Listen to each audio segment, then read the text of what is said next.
Hablemos ahora de Chile, Jorge. Te vi pendiente del tema. Yo, la verdad, estaba muy desconectado del asunto hasta que empecé a ver tus tweets ayer y empecé a ver no solamente eso, sino los retweets de algunos de los musicólogos estadounidenses repasando su pasión por Tool y su pasión por Ah, Pearl sí. Jam. Y ahí, Tenemos a un fan de Tool en la presidencia. ¿Eso es bueno o malo? Lo dejo ahí.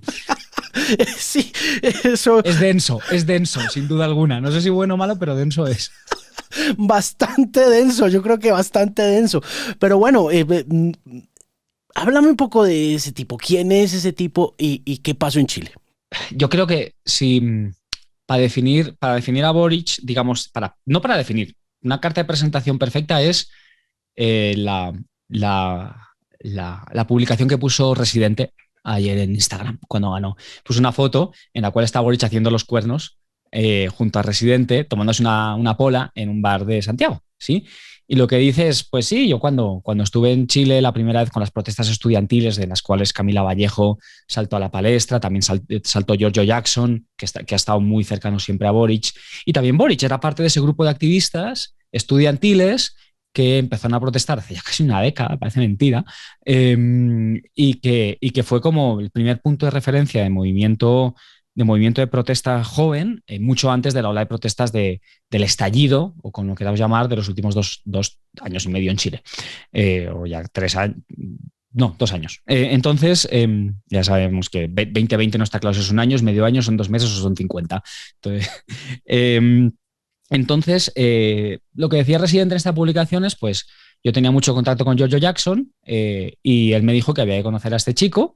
Entonces, en una de mis visitas a Santiago de Chile, ya sabemos que Residente siempre se ha mantenido muy cerca de los movimientos de base de protesta de izquierdas en toda América Latina y pues me dijo que tenía que conocer a este chico y me fui a tomar unas polas con este Boric, que en la foto tiene el típico mohawk.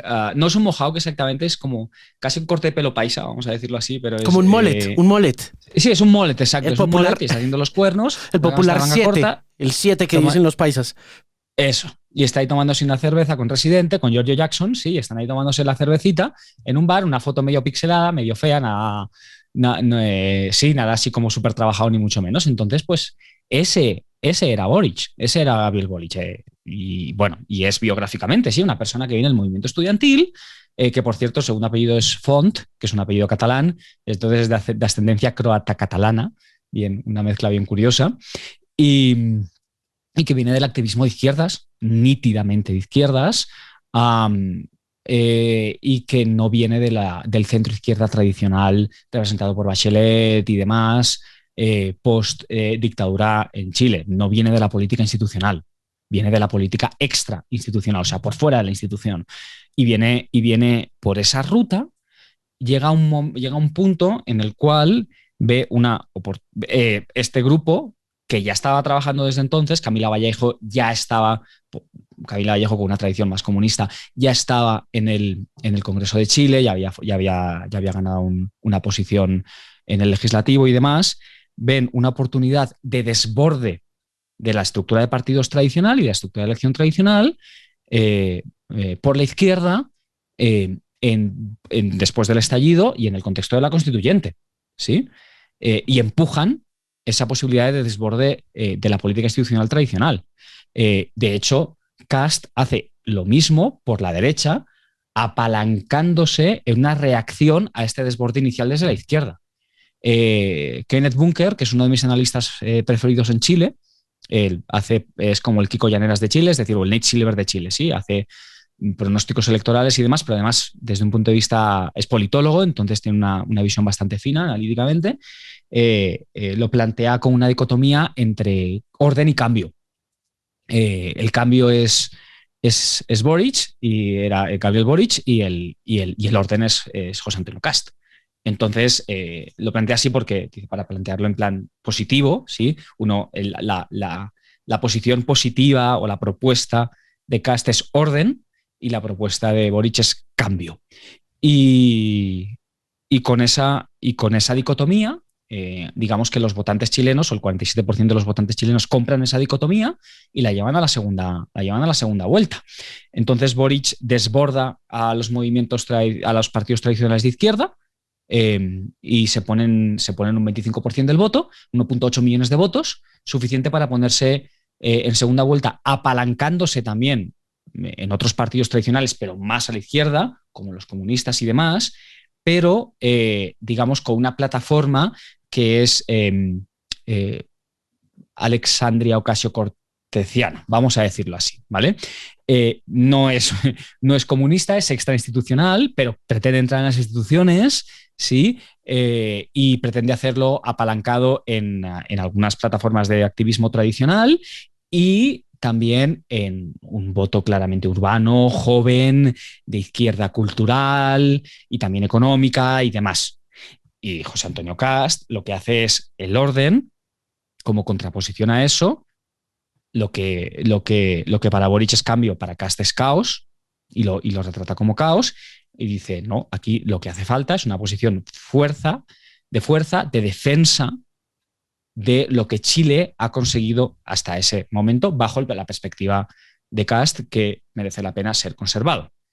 Entonces, a todo eso le da un tono fuertemente nacionalista, todo lo que ha conseguido Chile, todo lo que hay que defender de Chile, le añade la defensa de Chile de lo que viene del exterior, inmigración igual a delincuencia, etcétera, etcétera, y construye esa clase de discurso, de nuevo también apoyándose en partidos tradicionales, o sea, bastante muy a la derecha en el espectro, y tratando de conquistar hacia el centro.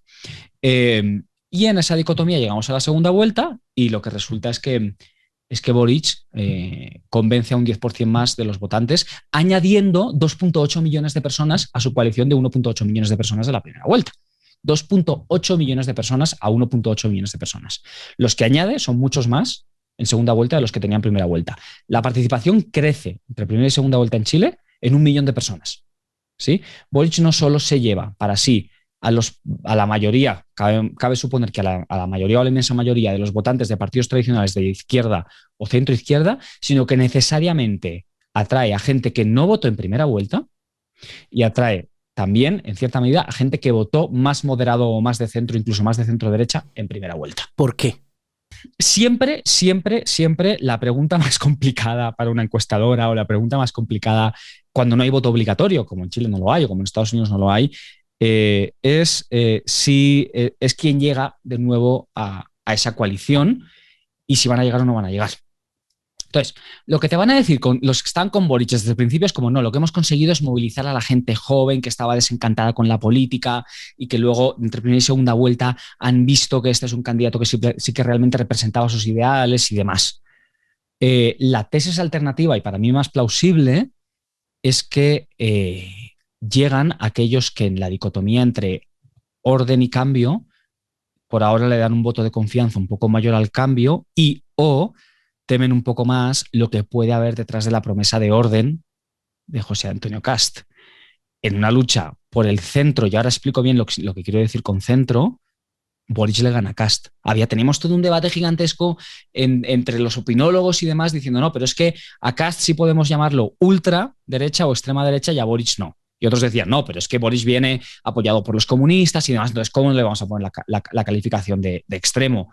Y en cambio Cast, pues, viene del orden y un conservadurismo tradicional y demás. Claro, cada uno no hablaba desde una posición neutra, ¿no? Si esto, cada uno intentaba empujar al candidato que tenía más lejos hacia el propio extremo.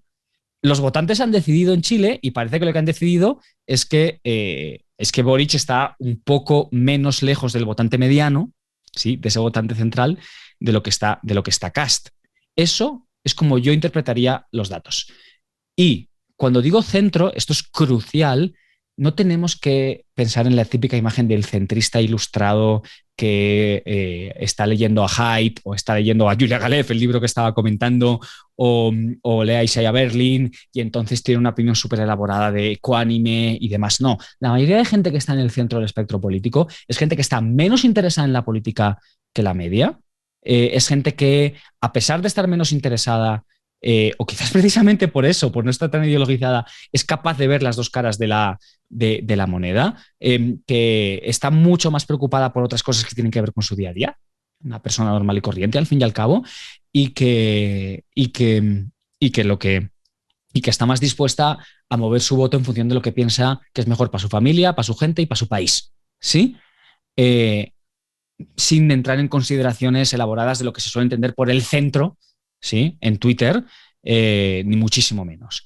Ese es el núcleo de votantes que habitualmente hay que convencer, que es mucho menos intelectualmente romántico, pero realmente mucho más importante, porque está mucho más cerca de las preocupaciones de la mayoría de gente, al que hay que convencer para ganar unas elecciones en 2 vueltas, sobre todo si hay 2 candidatos que ninguno de los 2 viene del centro, ¿sí? Y también si viene, esa es la gente a la que hay que convencer. Y el hecho de que sea un candidato de centro no tiene de centro intelectual elevado, por decir Alejandro Gaviria en Colombia, no implica necesariamente que vaya a convencer a los candidatos, a los votantes, perdón, que se autoubican en el centro, pero con una posición mucho más parsimoniosa y mucho más apegada a los problemas del día a día de la gente. Esos son los votantes que para mí, en mi hipótesis, han acabado decidiendo en Chile. Había alguna gente que pensaba que esas personas iban a comprar antes orden que cambio, pero yo creo que no, que han comprado antes cambio que orden o miedo a lo que hay detrás de la propuesta de orden de Kast. Ahora, Boric tiene 4 años para manejar esto. Tiene 4 años para ver cómo cumple cómo ahuyenta los miedos y cumple con las esperanzas, o al menos con algunas de ellas, como cualquier otro candidato que acaban de ganar unas elecciones, ¿sí? Pero en este caso, como es un candidato de 35 años que está consolidando una nueva plataforma de izquierdas que quiere volver a ganar en Chile, esta plataforma en las siguientes elecciones, en Chile no hay elección consecutiva, pero sí que hay no consecutiva, entonces Boric tiene 35 años, le queda mucha carrera política por delante todavía, pues sí, ahora vendrá a hacer creíble todo eso y construir ese nuevo espacio de izquierda sin olvidarse de que ese 2,8 millones de personas que te han dado la victoria probablemente no te han dado un cheque en blanco, ni a ti, ni a tu movimiento, ni a la gente que vendrá después de ti, ¿sí? Probablemente lo que han dicho es como, bueno, listo, entre estas 2 opciones yo creo que esta es la mejor, pero vamos a ver cómo nos va a partir de ahora. Y a partir de ahí seguiremos decidiendo como votantes.